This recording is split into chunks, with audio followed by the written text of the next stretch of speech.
Okay, well that's 3 o'clock and there's a bunch of people here, so I am going to get going.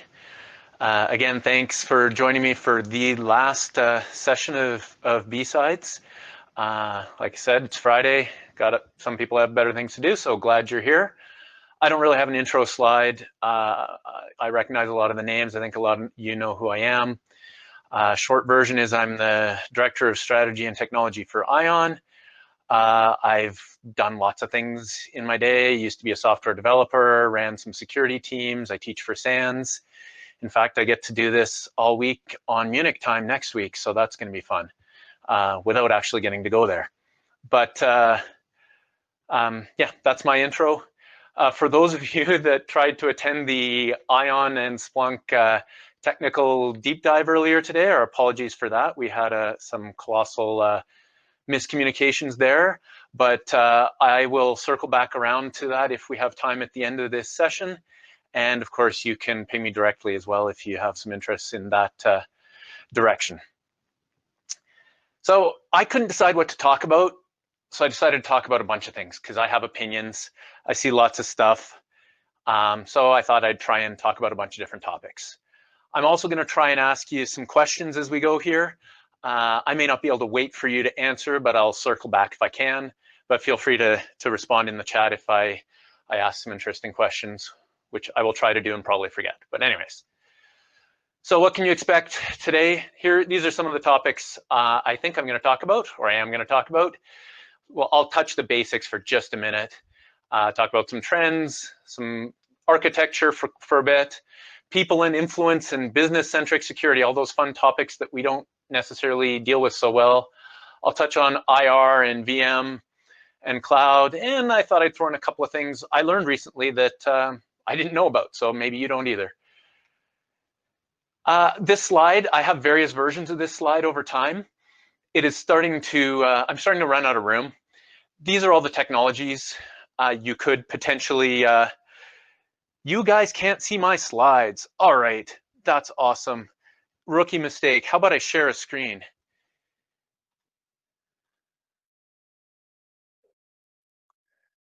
Give that a second. There we go.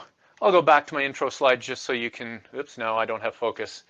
Just so you can see my intro slide. But now let me continue.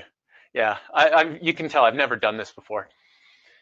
All right, I'm running out of room on this slide. These are all of the, not all of, these are the things I could think of. The security technologies, the concepts, the things we should be doing. It's endless. It's not possible. There's just too much out there. So we need to figure out where we're going to do the best or have the best impact, the biggest positive impact.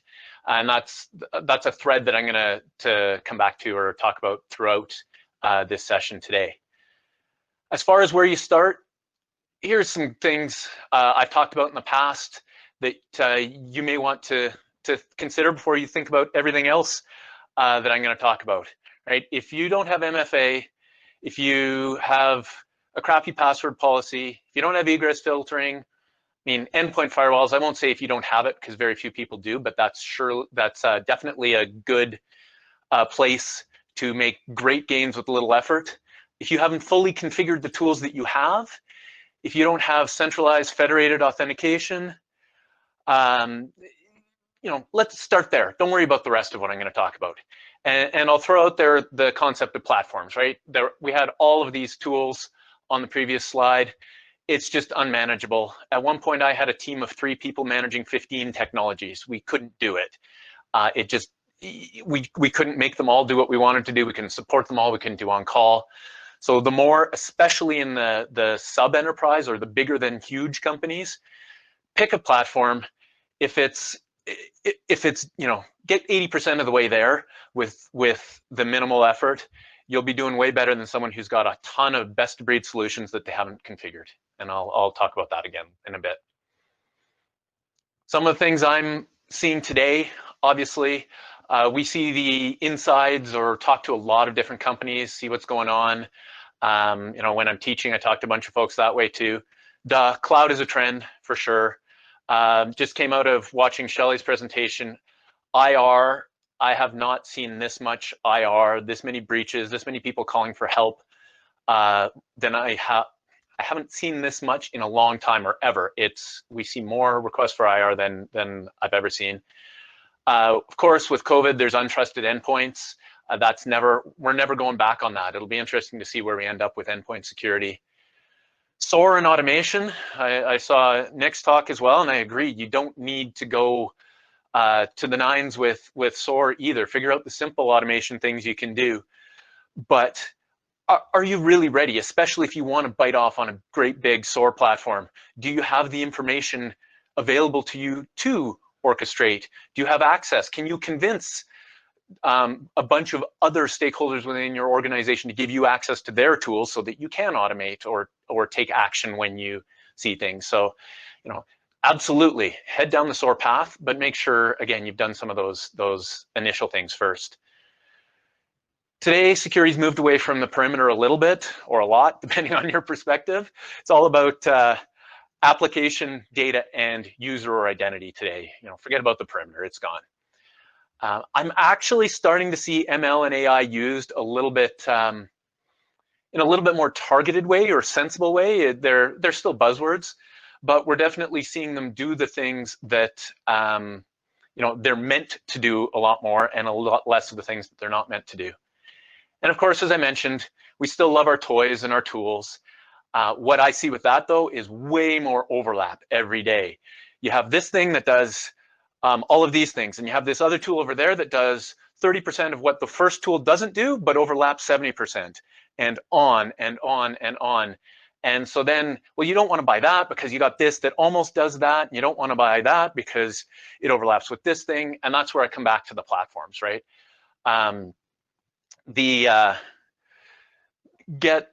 more you can get under one umbrella, the better off you are. And I had notes that I forgot already. I was going to ask here, do you guys agree with me on the use of ML and AI? Are they becoming less buzzwordy? I know they are buzzwordy.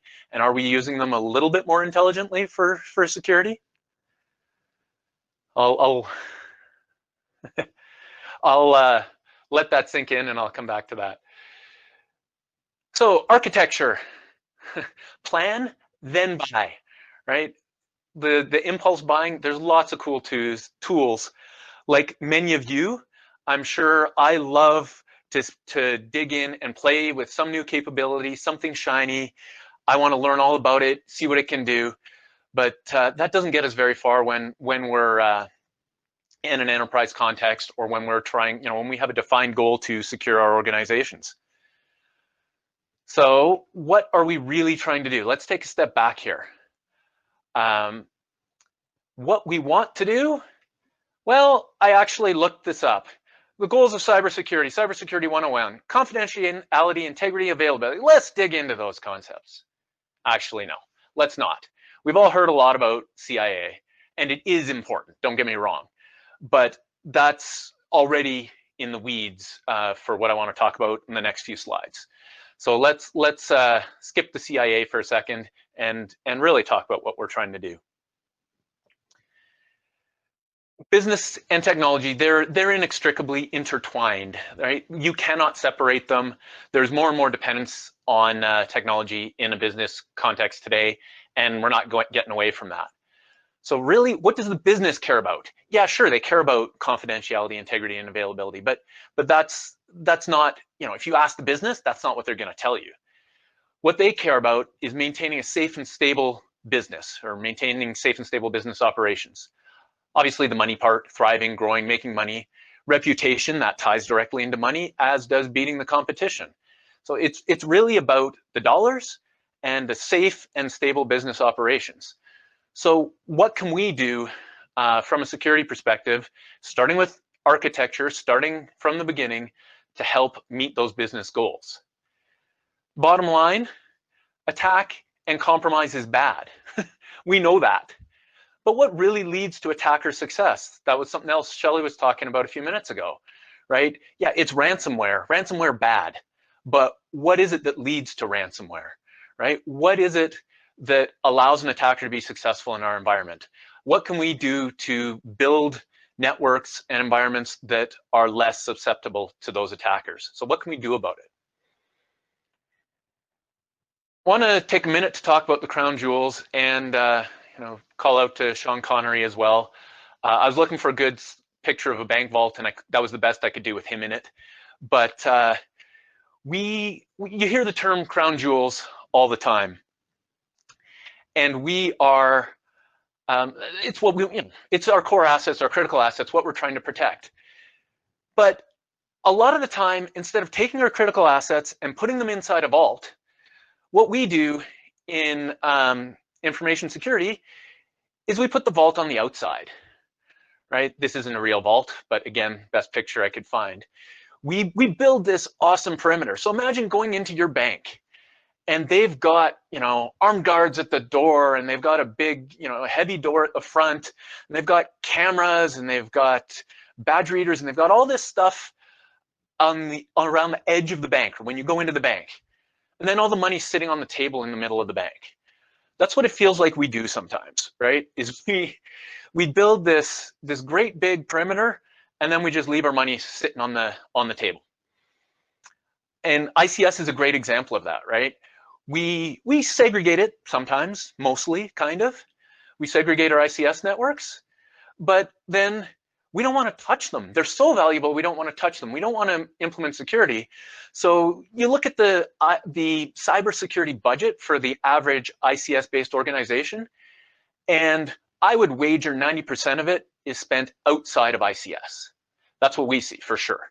There is very little security budget or cybersecurity budget dedicated to ICS. And this is what it makes me think of, is we're building this great big outer perimeter, and hopefully we're segregating, but I tell you, the money's just sitting there on the table if someone gets through that front door. And that's something I think we could move away from a little bit. So start building your defenses. Like, don't get me wrong, firewall, that's table stakes these days. Those are things you have to do. But how about we start beyond that, focusing our security on the things that we're actually trying to protect. So what do we see these days? Well, who has ever or recently bought a tool that didn't live up to the hype, or that never got taken out of the box, or that was never used to its full potential? See all of that every single day. We see great tools, but they're 10% configured, or they solve very, very narrow or specific problems because somebody saw something that they thought was cool. Or why did you buy that tool, right? What's the goal? What are you actually doing with that tool? Ask yourself why you are doing something before you're doing it. Protecting all the things all the time is not sustainable for most organizations. So what are you trying to do? What is your goal? It's back to those crown jewels, if you will. See, lots of tools solving yesterday's problems because, there was a problem, it made it into a magazine somewhere, someone picked up that magazine on a plane, which they can't fly in anymore. And by that time, we're onto something new and we're solving yesterday's problems. See a lot of tools that fit into that category. Definitely people-intensive or people-dependent solutions where there aren't people to run them or manage them or configure them or deal with them. And of course, it's perennial catch-up, right? There's always something new, both in terms of threats and in terms of defenses. So what do we want to see? We want to see companies figuring out what matters. Identify the attack surface and model the threats. I was going to go into attack surface in a bit more detail, and there's just not time. But if to get compromised, you have to expose something to input generally. If there's no input, there's no compromise, you're in a much better state. So what is your attack surface? What are those inputs? Not only that, what are those inputs and what are the threats to those things? Figure out where you have attack surface that isn't protected and there is a threat. How about we start there? What mitigations do you have today, technical and otherwise? Sometimes, it's not about a technical mitigation. Maybe you're just going to pay a fine, and maybe that's okay. Maybe it's not. But where you want to be, not today, not tomorrow, but 3 or 5 years down the road. I always tell our customers that if you do one thing, well, there is no one thing, but if you do one thing every decision you make, have it not move you further away from your 3 or 5 year goal, right? That's the bare minimum. Let's try and make all our decisions so that they're ideally moving us towards our long-term goals or not moving us further away. That's all we can ask. Figure out those high return, sustainable as well security measures. Again, lowest cost, highest value, right? Bang for the buck. Build now for the future. That's back to the 1, 3, 5 years. Again, I don't have time to go into this in detail. RFPs, procurement, whatever that process is in your organization, set the standards now. The example I always give is we will not buy a SaaS solution if it doesn't support single sign-on or federated login. Bake that into your RFPs, bake that into your procurement process, bake that into your policies. You just, and cut this stuff out. You put, I can't remember who was talking, I think it was the ICS roundtable yesterday. We have to put pressure on our vendors to make things better. If you go to market with an RFP that says we won't buy your product unless it meets these requirements, you may still cave on some of those requirements. But I tell you, I've been a developer. those sorts of things speak to vendors who want to win your business. And of course, bring together business stakeholders. And how do we maintain the 3 to 5 year goals when the landscape changes so frequently? Get out a bit of a crystal ball is one part. You have to make some assumptions or guesses. But the other part is to really high grade those goals. So if you, I mean, I say this like it's easy, but if you can combine some guess as to where the industry and where your business is going to go with some fundamentals, you know, whether it's back to data, identity, and applications, right? We hopefully have a plan. We're migrating to the cloud. Someone's got a plan in that respect, or they've got a plan for where the organization wants to go. And all you can do is try to really high grade and say, okay, well, we expect all of our data to be, you know, software as a service in 3 years or 5 years. So therefore, our focus needs to be on identity management. And how do we build systems to onboard and offboard and centralize and monitor authentication and identity and so on. I agree, that is not an easy problem to solve though. So moving on to my next topic. Like I said, gonna try to rattle through a few topics here. People, influence, and the business-centric view. So this is what usually happens. We've got our business goal on the right, and we've got our no person, our security goals on the right. We need to try and find a middle ground here somewhere, right? Because if the business ain't getting what they want, then we're not gonna win. So on the, actually, oh, sorry, that's where I wanted to be. So who's ever worked in an organization where you know there's a problem? You might even know what the solution is. Maybe you can fix the problem easily. Maybe it's even cheap, but you can't get buy-in to do that. And well, I mean, of course, that's everybody, and you're not alone. And we hear every excuse in the book. And again, I'm not gonna try and pretend it's easy to get past, but there are some things to think about. I mean, we hear no budget, not now or low priority, too complicated, too much risk to the business. Who's going to do it or maintain it? Not my call. I've worked in organizations or with organizations where you have to get 20 people to agree to do anything. Like, come on. And the other person I've forgotten about, or I didn't list on here, is the person that just doesn't, you know, they want you to get off their lawn. They don't want to see anything change about the way they live their life. That's the inertia, I guess, right? We just don't want to try something new, do something new, change anything. I'm happy with the way it is, no matter what. So how do you get what you want?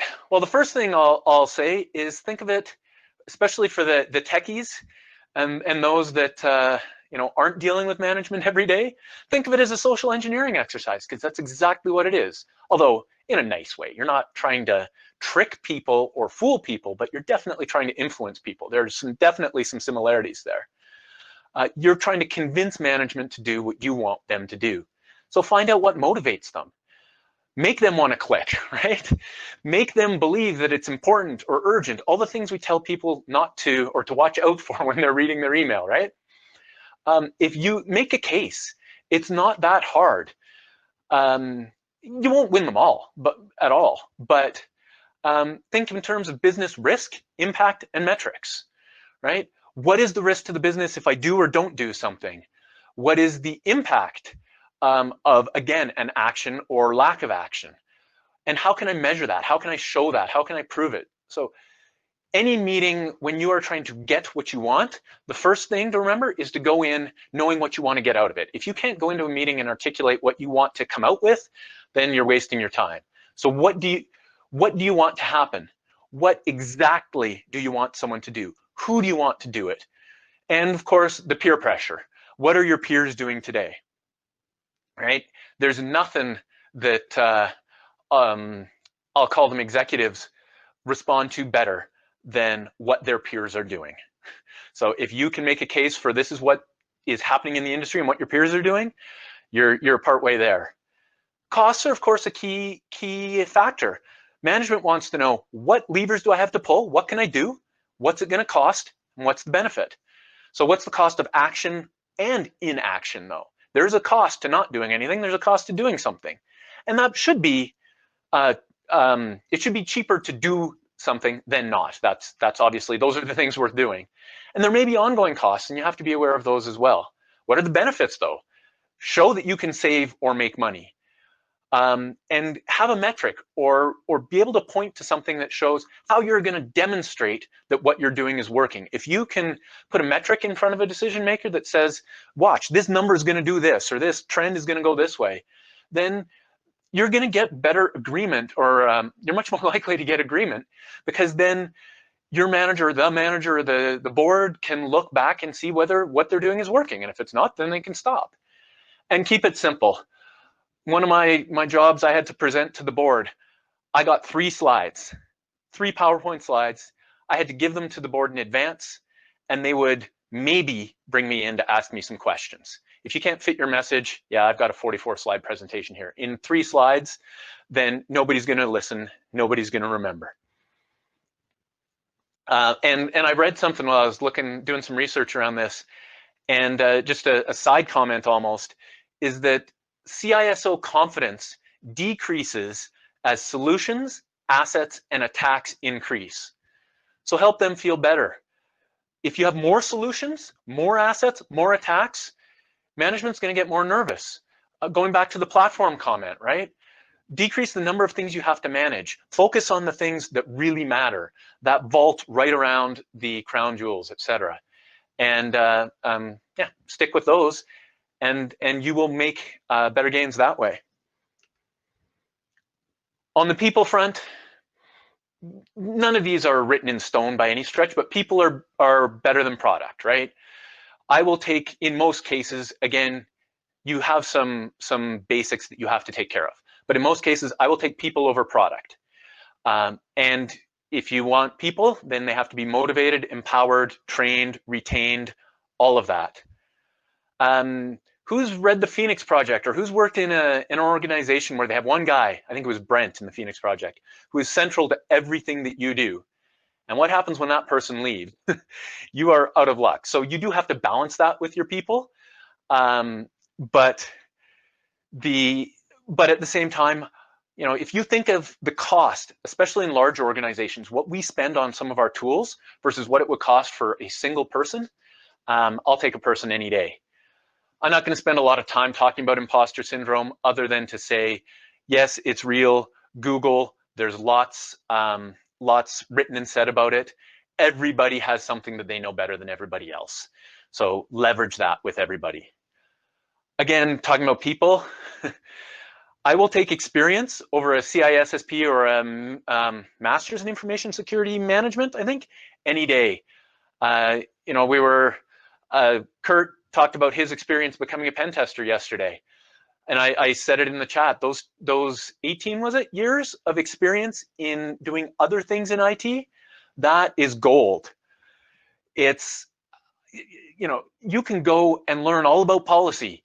If you've never put hands on keyboard, then there are some roles that just aren't going to work. Value those other teams. Sysadmins, for example, again, same idea. They know where all the holes are. They know where all the gaps are because they created them. And also, if you make their lives easier, they'll repay you in kind as well. And you can get a lot of benefit from your sysadmins if you have a good relationship with them. And beyond that, build the bridges, create the common ground. There's tons and tons of stakeholders, I'm going to touch on that later, that very rarely talk to each other. So take it upon yourself, bring them together. And people generally want to do the right thing, just help them do it. Something I also talk about a lot is business-centric or organizational context, business-centric security. If you don't know where you fit in the organization, and we see this a ton as a service provider, right? We have customers who want us to do something, but there's so much about their business that we need to know to make that happen. It's got to be a partnership. So that's true as an outsider. That's true as the security guy with the business. You need to understand, why does it matter to the organization? Who's the decision maker? Who benefits? What are the processes? You know, I'll use change management as an example. If you don't understand how the organization makes decisions, you're not going to win. Is there history that you don't know of? Who blew what up in the past by making a bad call, or, you know, rebooting the wrong thing, installing the wrong thing, whatever? That's relevant. But most importantly, what's relevant or important to the business? Again, if you are not in line, or aligned, I should say, with what the business wants and needs, then you're not going to get anywhere. Which means that you need to compromise.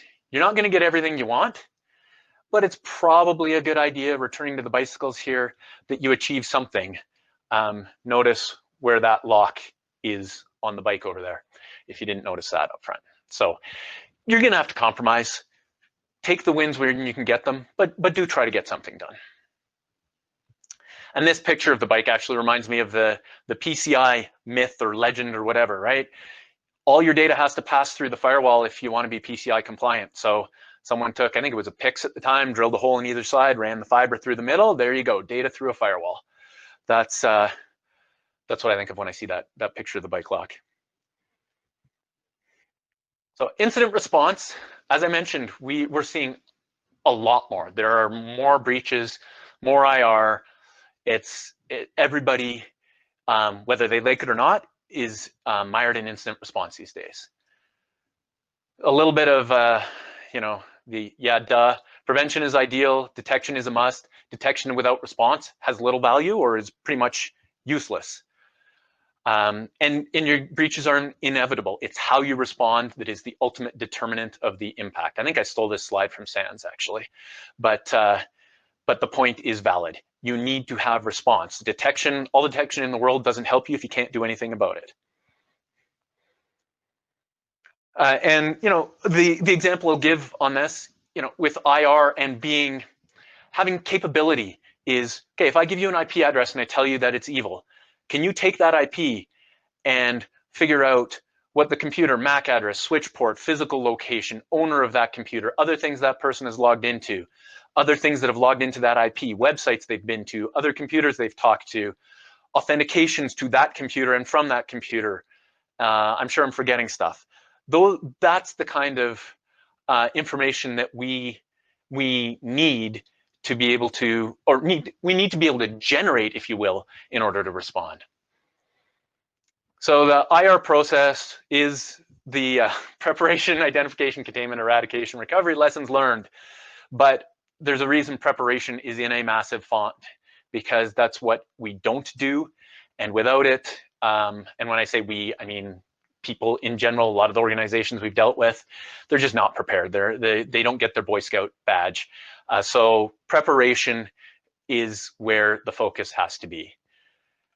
At a bare minimum, and I'm gonna, the next few slides, I'm gonna talk about a few things. This is by no means an exhaustive list, but these were the things that came to mind. Bare minimum, number one, if we show up and you have an incident, have a breach, you want us to help, and you have 0 logs, why are you calling? That's bare minimum. Turn on logging. And honestly, I don't care if you have a SIM. I don't care if it's centralized. If your logs are sitting in the Windows event log on each individual server and workstation, if you've got 7 days, at minimum, more is better. I'm happy. I don't, you don't need a SIM, you don't need Splunk, you don't need all this fancy stuff. Just have the logs somewhere and we can go get them. Yes, they can get erased by attackers and manipulated and yada, yada, yada, but we're talking about bare minimum here. Not centralized is better than non-existent. And will you have this whole list? Maybe, maybe not, but workstation, servers, AV, DHCP, network, firewall, email, cloud, remote access, those are the ones that come to mind off the top that I'd like to see. It's clear objectives. What do you want to get out of IR? Keeping the spice flowing is usually the answer. Or more formally, there's rapid business resumption, there's maintenance of compliance, there's identifying perpetrators, identifying a root cause, controlling the flow of information or engaging with law enforcement. Do you want to contain and clear or watch and learn? Do you want to prevent reoccurrence? Probably a lot of those things, but you should know what's most important to you. Backups are a good thing, ransomware, you get the picture. And know who you're going to call, because most organizations are not going to be able to handle an incident on their own. One step up from bare minimum, anything that resembles a plan. It may not be up to date, it may not be comprehensive or complete, but hey, something to follow, that's great. Out-of-band collaboration. I don't want to spend forever on this, but the example I always give is, you know what, as an IR team, if you have a separate Office 365 or what is it, Microsoft 365 environment, independent of your corporate tenant, now all of a sudden you've got email, screen sharing, chat, file sharing, audio, video, I'm forgetting something, but something like a OneNote where you can keep notes, SharePoint where you can keep your documentation and so on. All of that completely out of band, obviously secured appropriately. And now you don't have to worry about either your assets being down and not having access to all of that stuff or the attacker being in your communication path. So, it doesn't have to be that complicated. Have something. Have an ability to act. Run scripts on endpoints, yank email out of mailboxes, right? Have some ability to communicate to stakeholders, whether that's staff, customers, whatever. Have some level of access and authorization so you don't have to go begging for stuff in the middle of an incident. Credentials, ability to act. Can I take this down? Well, actually, that's a business decision, but some authorization to act. And now centralized and longer term logging, yeah, please. I mean, the 7 days is a starting point. Even better logging, turn on PowerShell logging as an example. And have more, and be able to act without relying on Brent, just that one smart techie, right? You want to have a little bit more capability than that. And then if we get more advanced, the pre-authorization, I guess I mentioned that on the previous slide, but you know what you're going to do and you've already decided, when this happens, I'm segregating my networks. I don't have to go and have a conversation, have a bunch of meetings and talk about it. When this happens, I turn off the internet. Hopefully not, but you get the idea. Contracts, vendors, whether they're IT vendors or business side vendors that will actually work with you. Some capability to control applications, to stop malware if you have an IOC, to act on that IOC. Now a documented, current, and tested IR plan, defined roles and responsibilities, people in the business that understand what you're trying to accomplish, what the goals of IR are, so that you can work with them to keep the business operating. Standardized templates and checklists and things to do during IR. Established and tested and validated third-party relationships, so they've been part of your tabletops. A well-tuned SIM or something similar, asset inventory, and baselines. And I don't know why I put that one last. I think it fit on the slide better, but baselines. Know what things should look like so you can tell whether they are like that now. So that's my, I could go on forever about IR. Those are the 3 slides you get today. Vulnerability management is something I've been thinking about a little bit lately. And we all know what vulnerability management is. CIS has a definition. I'm not going to really read it to you, other than, to point out some key words. Organizations that do not scan for vulnerabilities, and that happens. There are challenges in scaling across an enterprise, prioritizing, conflicting priorities, and of course, uncertain side effects, although I'd say suck it up and figure it out. If you can't patch today, then with all the virtualization, then you're not doing it right. But it says vulnerability management for a reason. Scanning is step one. That's, and yes, the to-dos do get harder and harder.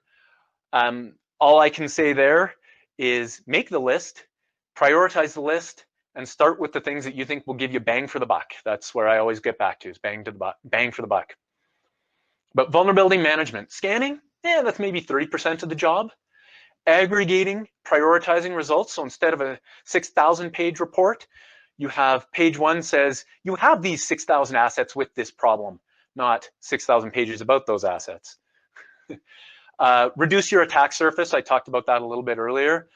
Have real conversations about business risk. Traceability. Doug was talking about SABSA yesterday. I don't blame anybody for not knowing what SABSA is. But the whole point of SABSA is tracing your actions all the way back, every action you take all the way back to the business. So again, you don't have to fix all the vulnerabilities. I'll talk about that in a second. It'd be ideal, but you don't have to. Metrics and measures. If you can't tell whether you're doing a good job or what you're doing or what progress you've made, again, you're not going to have any buy-in from management and you're not going to know what you're doing. Fix by vulnerability, not by asset. So don't say, hey, you own server one, you got to patch this stuff. You own server two, you got to patch this stuff. It's an organizational decision that this vulnerability is the most important thing, and we're going to fix it across the enterprise. Now, there may be some exceptions and some delays and so on, but there is one person or one group that decides we're going to fix this across the board. And then assign the authority to get it done, but still have that ownership where it's one decision maker who makes that decision for the organization. I really like this slide. This is actually, this diagram is from DHS. It's like 2009 now. And it's for patching in industrial control system environments, but it applies anywhere. And it's really simple. There is a vulnerability and an available patch. We've identified it. Does it affect, here it says ICS, but does it affect operations? No? All right, then away we go. Yes? Is there a workaround? Okay, let's apply the workaround and schedule this for a routine outage. Do our operational needs outweigh our risks? If yes, then we defer the patch again. No? Well, now we patch immediately. And how do we arrive at that decision? There's some vulnerability footprint. There's the impact, the exposure, the deployment, the simplicity, and the impact to the business, both of patching and failing to patch. We do some risk analysis. We decide whether our operational needs outweigh the risk, and then we patch. It's not about doing everything all the time, even though that would be ideal. And I would be remiss if I didn't point out the document piece down here at the bottom. And yes, this same document, and there is a link in the slides, which I'm sure will get shared somewhere along the way. There's a separate flowchart for how to actually go about patching, and that involves testing on your redundant system, your secondary systems, because if it's important enough that you don't have an outage, then you've got secondary systems to test on, right? And leverage virtualization and rollback and so on. So this same document has actually a separate flowchart along those lines as well. But there's more than just patching. Ask a pen tester what they take advantage of more. Vulnerabilities, misconfigurations, or credentials. Probably from the bottom up, right? Credentials followed by misconfigurations followed by vulnerabilities are the things that I would say are most taken advantage of. What if there isn't a patch? You should know what you're going to do. Can you get a change window, or how do you get your change windows? And who is ultimately accountable for those patches? Should be one place, again, across the organization. Here's some food for thought. I spent a lot of time in the ICS world, so that's why ICS keeps coming into these slides. The Dragos ICS Vulnerabilities Year in Review 2017 and 2019. 64% of patches don't fully eliminate the risk because the components were insecure by design. So why are you wasting your time on those patches? Figure out how to put additional protection around those assets so that they aren't insecure by design, or so you're mitigating the insecure by design component. 26% of advisories or vulnerabilities were disclosed before the patch was available. 30% of the advisories were inaccurate, which led to poor prioritization. 40% required user interaction and or internet connectivity to exploit. So it's still a risk, obviously. Phishing's a thing, but maybe not quite as bad. But take all of that, and then 61% could still cause severe impact, which was defined as an outage in ICS. So I guess my point is, it's not really as simple as you might think. Couple more sections here. I'll go through cloud relatively quickly, and then I wanted to touch on a couple of cool things I learned about. So cloud security, who can give me a definition of cloud security? What are you securing? Applications, access, configuration, data? You know, who knows? I'm pretty sure that there's acronyms involved though. I'm not gonna go through them all, but all I know is every one of those acronyms is involved in cloud security somewhere. Yeah, just fire your firewall up in the cloud, you're good. One of the things we've seen a lot is M365 or Azure migrations driven by an infrastructure or a Windows-centric team. I'm not throwing anyone under the bus. They just have different goals, different priorities. The Windows team cares about functionality, reliability, and performance. But they're the ones with the keys to that M365 environment. And quite often, they're there long before you have any idea that they are there. Some of the things we've seen, domain controller in Azure, RDP exposed, password 123. That was a fun incident. ERP system in the cloud, which is fine, but the firewall was over here beside the ERP environment, not in front of it in the cloud. They accidentally routed around it. On-prem email anti-spoofing and all of the rules you've taken care to put on your email system on-prem never made it to the cloud. Global admin for everybody, or at least too many people. And of course, the lack of MFA for even the administrator accounts. All of those things happen in cloud migrations. You know, in Calgary, I would say we're a little bit less DevOps focused, a little bit more enterprise. I'm not taking my stuff to the stinking cloud. We don't see as much of the application development and deployment and DevOps and CI/CD in Calgary, but it's definitely out there, don't get me wrong. It's just certain organizations. Coming back to people, they are involved and probably not talking to each other. These are the teams that I have seen involved in a single migration to the cloud. What do you think the odds in a large organization of getting all of those people in a room, agreed on something, working towards a common goal are? The odds are pretty slim. So what can you do? Ideally, get everyone in a room, talking, hopefully aligned, at least talking, right? So that everybody has some idea of what everybody else wants to get out of it, out of a migration. I go back to the procurement. Provide that whatever as a service guidance and baseline and requirements. If you are going to do that whatever as a service, here are the core things, and keep it simple, but you know, again, 80-20 rule, bang for the buck. Like I said, federated authentication, MFA, good telemetry logging and monitoring, that's one of the requirements, et cetera, et cetera. Set some baselines so that at least when someone is going out towards the cloud, they know what they should be asking the vendor. I mean, we have a many-page long vendor questionnaire for some of the SaaS apps especially, but build that simple list of things that people should be looking for. Get integrated into the tool chain, that's a little bit harder, that's a bigger ask, but you know, there's automated QA, there's validation of applications as they're deployed. Well, you should be doing regression testing and validation for security as well. And if nothing else, identify and try and find those gaps, right? What isn't being done or taken into account today with the cloud migration? Vulnerability management, incident response. How do you do IR in the cloud? It's a different world. You're not pulling hard drives, I'll tell you that much. And of course, how are you gonna back up or do disaster recovery or deal with the result of an incident gone bad, right? I still don't know what cloud security means. It is such a broad topic. It's everything from securing your infrastructure in the cloud to making your SaaS providers do things well. You know, there's, what is it, your SaaS 16 became something else. The compliance rules, there's like I said, there's the DevSecOps. It's all of those things. all you can do is get more engaged within your organization, figure out what are the important things that are happening in a cloud context within your organization, so that you can at least get involved in the conversation. And because those conversations aren't happening, if you facilitate them, then you can guarantee that you're engaged in them and that they are actually happening. Yeah, I forgot about the open S3 buckets. Hopefully we don't see that as much anymore.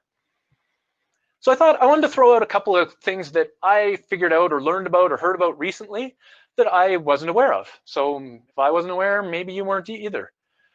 First one, I don't know why I stumbled across this. There is such a thing as a DNS CAA record, a certification of authority authorization, which essentially says, for my domain, these are the CAs that are allowed to issue certificates for my domain. And support on the CA side was mandatory as of September 2017.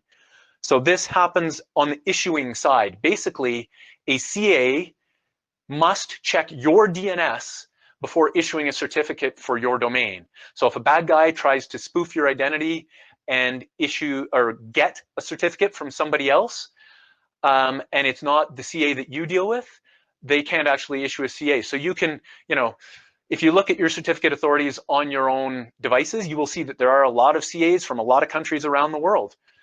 So you can at least ask or require that all those CAs don't issue certificates for your domain. And you'll note there is an ability to issue certs and issue wildcard certs, and it is tiered. You can cover off subdomains and so on. I just didn't want to head too far down that path. And if you want to check Facebook or Google or a couple of examples of people who do this, it's a type 257 record, and you can see who's allowed to issue certificates for Facebook. It is, as Matthew says, it's a bit of a slippery slope. It's a bit like driver signing, but it's a trivially easy thing you can do that doesn't hurt. Especially if you want to remove Let's Encrypt. If you don't use Let's Encrypt and you don't want anyone else to, then that's a good option for you. The other one I wanted to point out is Racine, which is, what's his name? Florian Roth released this very recently as originally a defense against ransomware. The idea is it's a tool that you register as a debugger for an executable such as VSS admin. For those that don't know, VSS admin is an executable that attackers often run to delete all your shadow copies or to use your shadow copies to steal your passwords. And so it's very rarely, honestly, used legitimately. So what Racine started with is it registered as a debugger for VSS admin. So every time someone tried to run VSS admin, it would kill the process unless it was an authorized use. Like you could whitelist a specific command line. And believe it or not, it works on Windows 2000 and later. And it's not a running executable. It's not a service. It's not killing any cycles on your box. It gets invoked when the command that you are debugging gets invoked. It's generic. It doesn't change the OS at all. And whatever they're at now, version 1.3, actually comes with Yara rules. So now you can build a list of Yara rules that pattern match on a wide variety of executables. And if you see this kind of command line, then don't allow that executable to run. Basically, kill it. Is this perfect? No, of course not. If you know it's there, then you're probably going to find a way to bypass it. But again, it's a nice, clean, simple way. What was it? Zero log on. I think they quickly, that's when they added the Yara rules.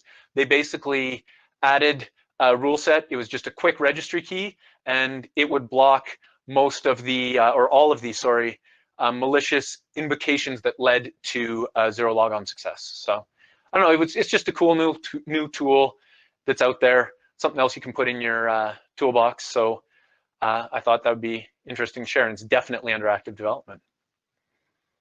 So look at that, 1 minute to spare. Sorry, I didn't leave as much time as I thought I would for questions, but I do have opinions. So I will stick around and answer questions if you guys want to throw them out there. Otherwise, happy Friday the 13th, and enjoy your weekend.